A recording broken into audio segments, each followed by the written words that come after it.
Hello and welcome to this week's episode of Raising Healthy Mothers. Today, I'm very excited to welcome Deirdre Reddan onto the show to talk about eating disorders in families. This is quite a heavy topic, but I think it's a really important one. And it's not one that is talked about enough because there's a lot of taboo, I think, and shame around it, which, we might go into a little bit in this episode.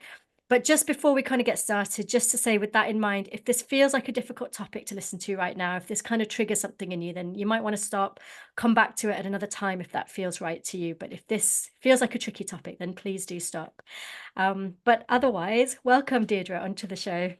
Thank you for having me, Tasha. I'm delighted to be here. Pleasure. We have tried really hard to do this. We've had to reschedule many times, so I'm really pleased that it's finally happening. Because as I mentioned, I think this is a really important topic, and I think not one that is talked about enough at all. But before we get into that, can you tell us a little bit about yourself and how you came to do this work? Sure, absolutely. So I'm based in Ireland, hence the accent. And once upon a time, I used to be a banker. So I worked in a corporate career, and my daughter developed an eating disorder as a teenager, kind of in her mid-teens, really. So I guess the expression I use with parents is you land on another planet. It's a different Mm, planet than the one you've been on until now. So I invested a lot of time and effort in helping her to get well, which thankfully she is now. mm, And I guess looking back, I had a big job. I was working very hard. I was probably burnt out at the end of it because it's a life-changing event for everybody. I think mm, it does change you. So I took voluntary redundancy, retrained as a coach. And I think when I was trying to figure out what I was going to do with my coaching qualification, eating disorders were the thing that were unique about me, I guess. mm. And I knew what it was like as a parent. I had walked that path.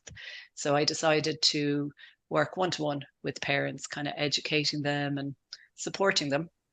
And then along my travels, I met Susanna Gajovic, who is a certified eating disorder specialist and psychologist. And together we formed Supported Families. So we now run online programs, support groups, webinars for parents.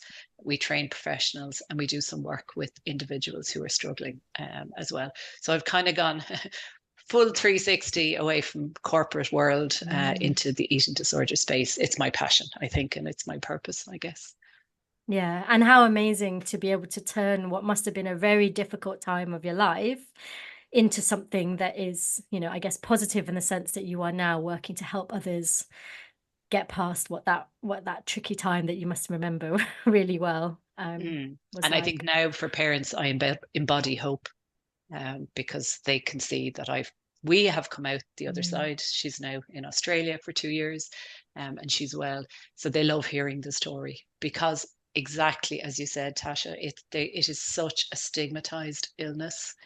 Um, and it's a really serious illness. It has the highest mortality rate of all mental illnesses mm. on this side of the world. And very importantly, recovery is possible and full recovery is possible. So the message of hope is really, really important in the work that I do. Really important. And yeah, it's lovely that you have that strong message. And I think the really key thing there is that, you talk about it as an illness. And that is so important to say that it is an illness. It's not A something choice. that it's not a choice, it's not a whim, it's not something that anyone wants, or strives for. It is an illness. So with that in mind, can we get into that? So what is an eating disorder? Yeah. So they're really complex illnesses, I guess. They're brain-based disorders. So exactly as you said, Tasha, they're not a choice, they're not a fad. Um, you don't choose an eating disorder. Parents absolutely do not cause eating disorders. So, like years ago, there was a perception that the parents were to blame. That's absolutely not the truth. They are disorders of denial because the person who has an eating disorder they're what's known as functional illnesses. So they're the solution to somebody's problems. Mm, They're not the problem. So for the person, this is helping them cope with life often. They're disorders of disconnection because somebody who has an eating disorder feels very isolated. They kind of withdraw from life. But in terms of kind of, I suppose often with eating disorders, you don't really know what causes them but some people can have risk factors. So they can have genetic risk factors. They are increasingly being seen as metabolic illnesses too. So just how you're made, I suppose, your physiology. So for some people, if they go into negative energy deficit where they're not fueling their body enough, that can just trigger an eating disorder. It can be just purely metabolic. Your psychological makeup. So typically they tend to be people who are really driven, really, hardworking, ambitious, tend to have low self-esteem, don't see themselves the way everybody else sees them, really perfectionistic. And then I suppose, there's the environment. So we live, I suppose how I always describe it is eating disorder behaviors hide in plain sight a lot of the time, because there's so much focus on healthy eating. I'm putting that into air quotes deliberately. And there's also so much focus on exercise. And yes, they have a role to play, but sometimes when they're taken to extremes, they can be really harmful. And because of the world we live in, it can be really hard to spot the behaviors sometimes. So there's an expression in this field that genetics loads the gun and the environment pulls the trigger. So it can be lots of different things that come together. And just because somebody has the risk factors doesn't mean they will automatically develop an eating disorder. There are protective factors too, but they just have a heightened vulnerability. And we live in a world where there's so much focus on appearance. It's just ridiculous, really. So I hope And that it's helps. yeah, and I think it's what the thing that I guess really struck me is that thing about the healthy eating, and I think it's something that I'm incredibly aware of, and also know that I can often fall into very lazy language around what I even struggle with even saying things like healthy eating. I'm certainly careful to not talk about good and bad food because that's very moralistic and that's Totally. unhelpful language. Healthy and unhealthy, again, it's so black and white. It's not, there is no such thing as one being an extreme of the other. And I do try and be very careful about it. And I know I make mistakes a lot.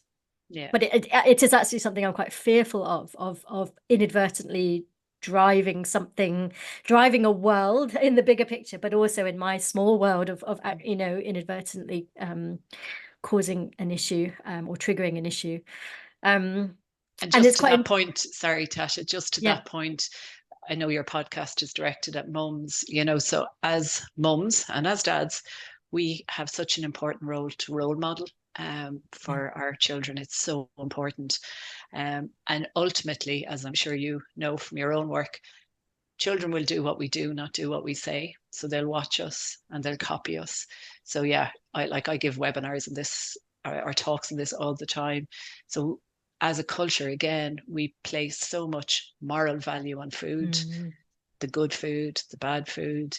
The treats are always about food. Why can't treats be about going to the park, going to the mm, beach?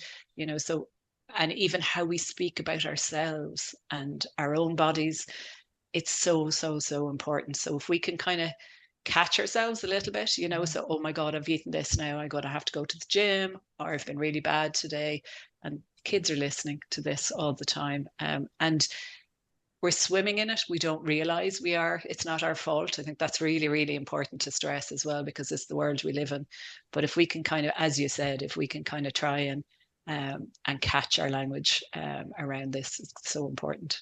Yeah, 100% agree. And, I've done podcast episodes about kind of body positivity, which even body Mm, positivity, I struggle a bit with that term, but me too. in Yeah. yeah, in the sense of just body acceptance, perhaps, or just neutrality, just not putting any value on what your body is Mm, looks like. mm. It's about what it does for you and what you can and can't do to help it. So yeah, I completely on the same page there. And the role modeling thing. And I suppose that's where the kind of, I guess, where the what blame parents might have felt in the past about it, or any guilt that, is it me? Did I cause this? Did I not role model enough? I mean, how do you sort of respond to parents who have those kind of worries?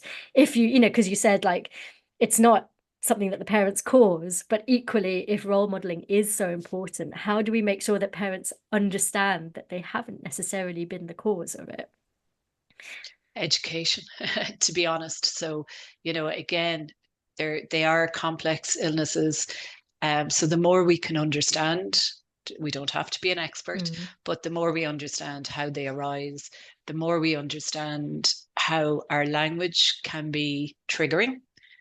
Because again, when you're a mom and you're kind of used to encouraging your kids when they're small to eat more, and I have issues around you can't eat dessert if you don't have your broccoli. I don't agree with that. But, so you're encouraging your kids to eat. And then all of a sudden, all the language you've used doesn't work anymore. So just telling them to eat is absolutely not going to work. So it's all about learning new skills, like it really is, and learning how to communicate, understanding. And I suppose the perfect example maybe I would give, Tasha, like as parents, we're hardwired to fix things.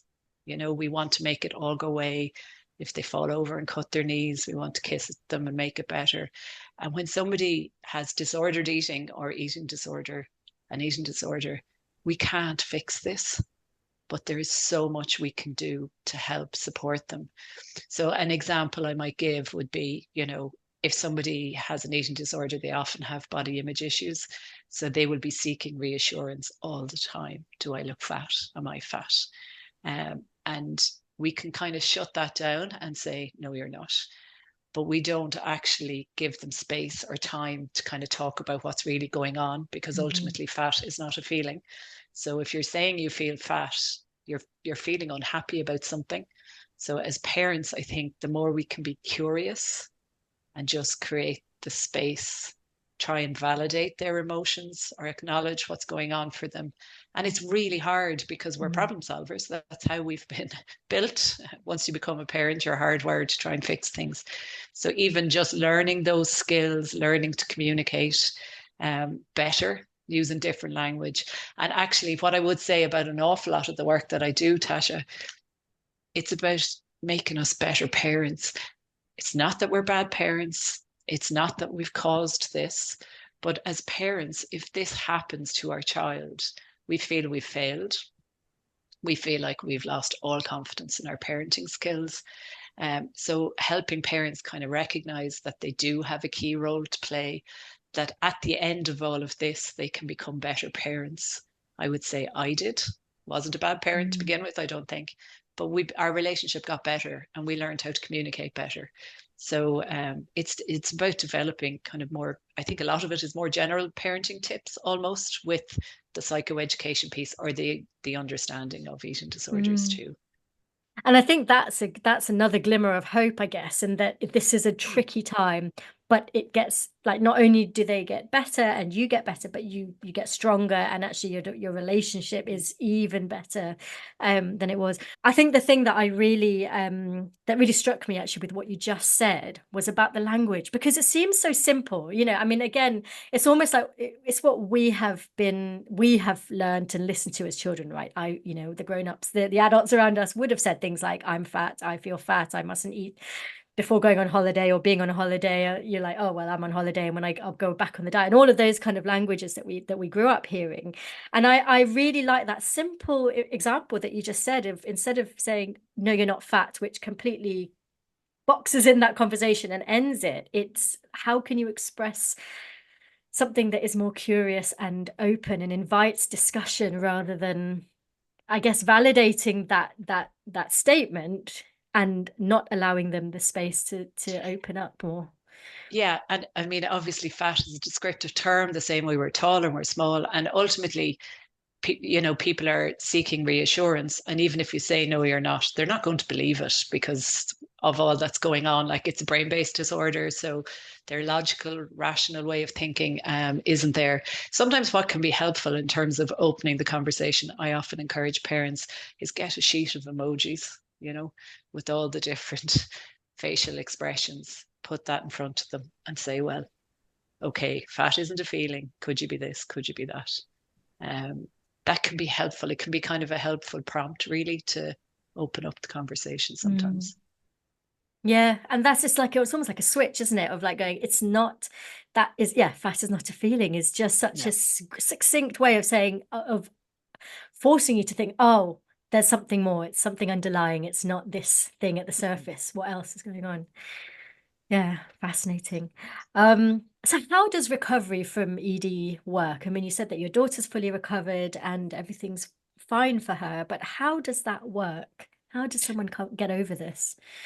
Yeah, and I suppose one important point, I suppose, before we get into that, um, parents are the expert on their children, so it's really important that they're involved in recovery, no matter the age of the child. So parents should never lose sight of how important they are. And also, only 6% of people who have an eating disorder are underweight. So Mm, there's this big myth about eating disorders that it's anorexia. You can have anorexia in any size body. So people don't fully, you can't tell by looking at somebody mm, whether they've mm, an eating disorder or not. So in terms of recovery, for some people it can be quick, but generally, these illnesses tend to persist for a number of years before they get to the point where it's quite clear that there's a serious issue. And again, because of the world we live in, parents, they're often linked to anxiety as well. So somebody might be really anxious and then kind of turn to food to kind of manage their anxiety. And maybe parents often think, oh, it's a phase, they'll grow out of it. mm, So I'd always encourage early intervention, and we can come back to that. But because of their nature, in contrast to other mental illnesses, there's a physical element, there's medical risk with eating disorders. And I used to describe them as the gift that keeps giving, because there are medical consequences. You can develop osteopenia in six mm. months if you're not eating enough. Wow. Your brain can shrink, though that can unwind with recovery. So a GP and medical oversight is really important in terms of the recovery process. Dietitian, nutritional therapist like yourself is really important, because often there is nutritional rehabilitation required. Mm, So you can be malnourished in any size body. So that's very important. But there's also a huge amount of re-education um, required. So somebody who struggles with an eating disorder will have a book full of food rules. I can't eat this, I can only eat this. So they need to be re-educated and understand the value of food and what foods are really, really important. And then there's typically a therapist or a psychologist who will work less kind of about removing the symptoms, but more about restoring somebody's sense of self, and kind of giving them the toolbox, if you like, to cope with life, because how they have been coping hasn't been healthy. mm, So generally, it's a team, and the parents should be part of that too, because ultimately they're the ones who know their child most. And increasingly too, it's being discovered or acknowledged that neurodiversity and eating disorders can kind of sit together. So the parents are really critical, because they know if a child had sensory issues around food or textural issues or certain foods they never ate before, they're not going to suddenly start eating them as part of recovery. So untangling that. So parents are really key. And I think, unfortunately, which is why we do the work we do, because we passionately believe in parents and their superpowers to help somebody recover, but they're not always considered in the treatment process, and they should be. So mm, I suppose it can be, what I say about recovery, Tasha, is it takes time. It's, unfortunately for parents, I think it's never as quick as they might like, but equally, it's never as difficult as it is at the start. mm, So it continues to unfold over time. So your child might get to a certain point in recovery, and yet there are still more glimmers or more kind of wonderful experiences ahead. Like my daughter she's in Australia, and she sent us a message recently saying, I went for the first time for coffee and pastry on my own. And she said, when mm, I was really unwell, I couldn't see the point of doing anything like that. So it's like a little journey that still mm. unfolds, and they're Amazing. really lovely moments when they happen. Yeah. Yeah. And I mean, how do you know? I mean, I guess, how do you know when you're there? Like, how do you know when recovery has happened? Or is it just like that? Is it just a constant process?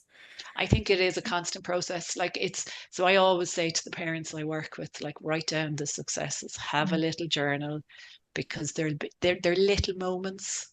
They're not like, there's no ta-da, at the end of it, like you've climbed the mountain. It is like climbing Everest. I use that analogy all the time.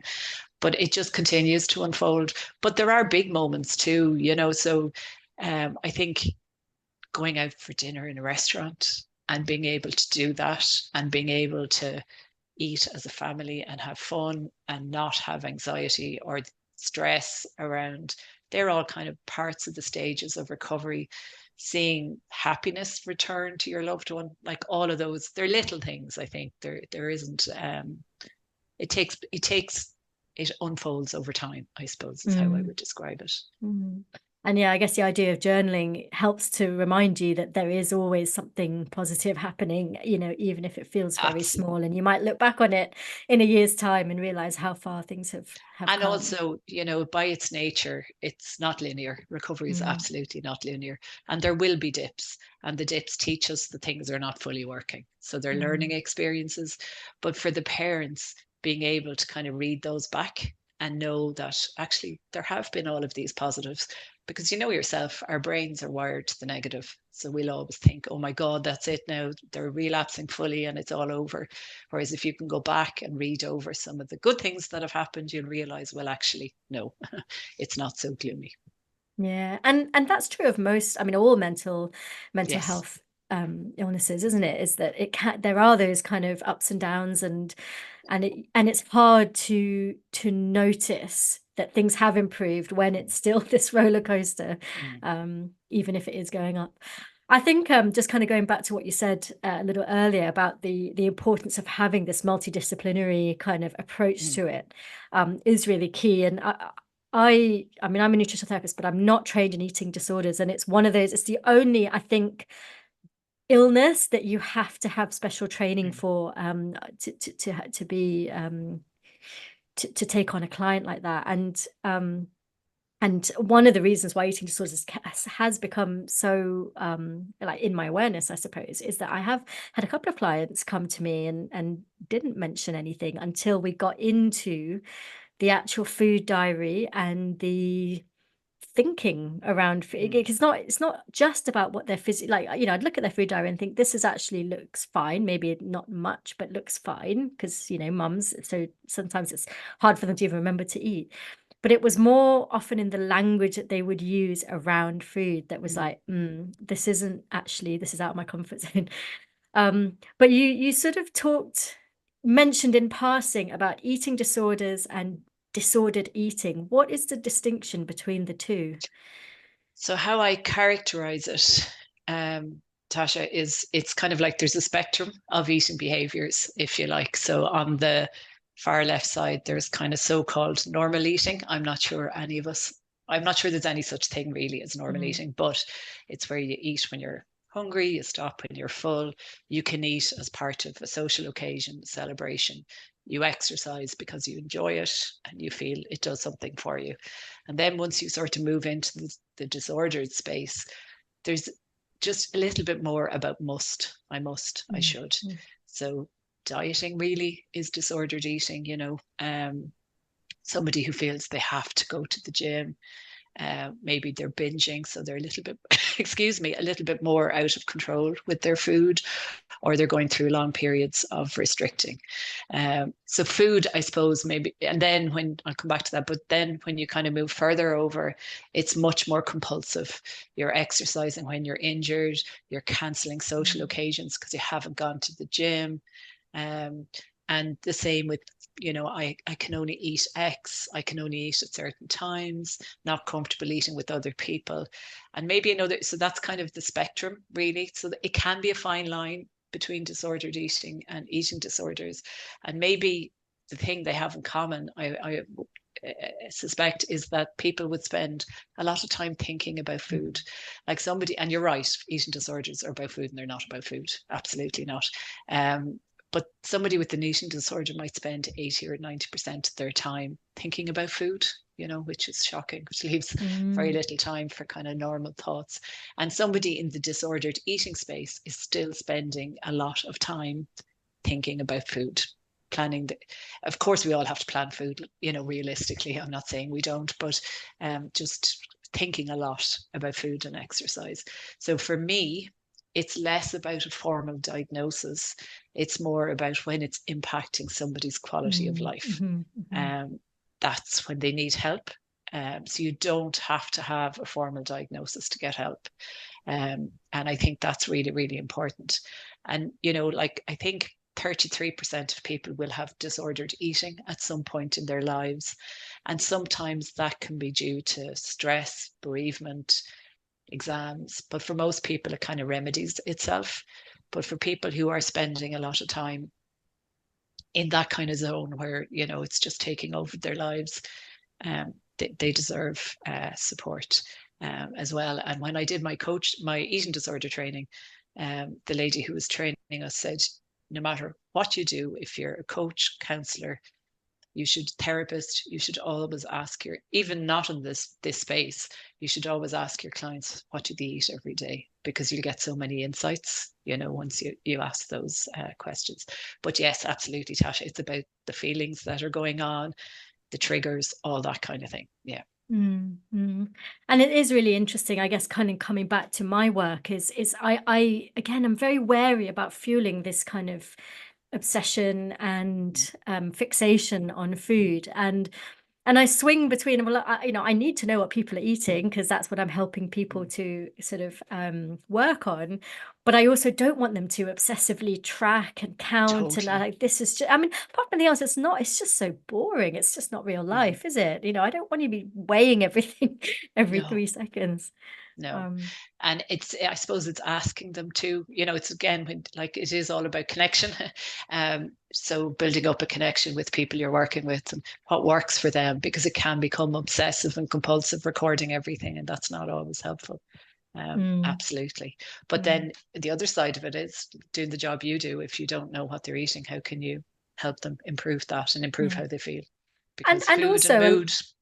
exactly, exactly. And also, a lot of them find it very motivating to see what they're eating, whether they photograph it or whatever, and to kind of see what they can do to improve Mm, it. mm, So yeah, I do find it is just, I do constantly find balance between what's going to work for them and what's going to work against them in the long term. Um, let's talk about um, eating disorders in motherhood mhm. itself. How common is that, do you know? Or what are the risks there? So eating disorders are much more common than people realize, I suppose, is Mm, what I would say. And they tend to occur. So there's all the risk factors we touched on earlier, but they also tend to occur at times of transition in life. Okay, so puberty. mm, So when young girls should gain weight as they go through puberty, and most young girls try and avoid gaining weight. So that's a red flag, actually. If somebody's not gaining weight in puberty, losing periods is a red flag. That should never mm, happen. So again, pregnancy, menopause for women. So times of hormonal change where our bodies are changing can be heightened risk, I guess. Now, again, you know, you have to have all of these different risk factors and these vulnerabilities that we talked about earlier. So it's not going to be everybody. So for some people, pregnancy can trigger issues, body dissatisfaction. It can be a time of heightened anxiety. There can be lots of things going on. Your body is changing. If you have a history of having had an eating disorder, you just need extra support going through this time period because you're being weighed all the time when you mm, go, and that can be really, really triggering. So I think for somebody who has had a history in the past, they need to kind of just make sure that there are proper support structures mm, in place for them. Because sometimes there can be a higher risk of relapse either during pregnancy or afterwards. So I think for lots of people, it's just knowing that maybe there's a heightened risk and taking steps and telling your providers that you have these challenges. So 2/3 of women with eating disorders when they're pregnant don't tell their GP that they have an issue. GPs do not screen for this. They absolutely should. So GPs mm, don't get enough training in the area of eating disorders. So I think it's just doubling down on support. It can occur the first time. It can occur for the first time during pregnancy too. So again, it's, there's a lot of pressure on women going through pregnancy, this pressure to bounce back, snap back, and parents can be really Mm. unhelpful, commenting on weight and saying you need to lose the baby weight. And people, like, it's never appropriate to comment on somebody else's body and commenting on the size of their bump and all that kind of stuff. So for somebody who has those vulnerabilities, it can be really, really triggering, and the being weighed piece. And then for some people, I'm sorry, there's no straight answer, sorry, short answer. But for some people who are in an active eating disorder, pregnancy can actually put them into remission from the eating disorder, Mm. because they have, their body's changing, they have a different purpose. So it can be different for everybody, really. But I think it is, I suppose, what I would say, it can be a time of heightened risk. So we need a lot more education Mm. on Yeah. all of this stuff, really and truly, at all, from all healthcare providers, so they know to kind of keep an eye out. Yeah.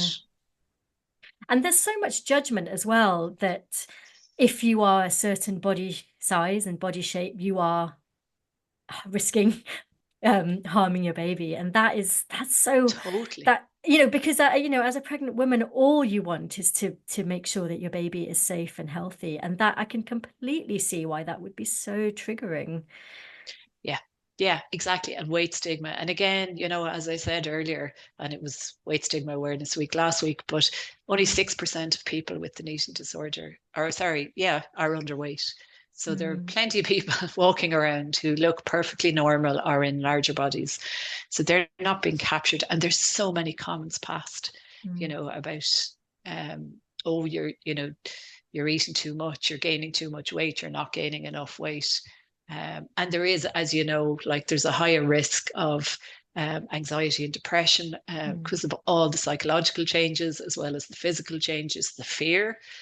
So again, if you have predispositions, it can be a pretty scary Mm. time. And it's just not always acknowledged, I think, that there are these other challenges too, um, Mm. around eating disorders. Yeah. Yeah.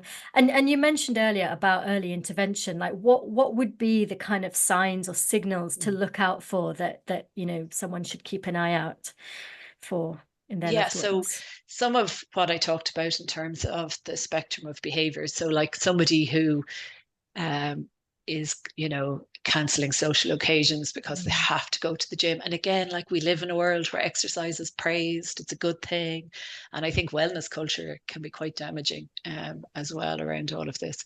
So it's just where you feel like their life has kind of almost been taken over. Their mood can be low. Um, they can make lots of excuses around food. Oh, I've eaten already with my friends, I'm not hungry.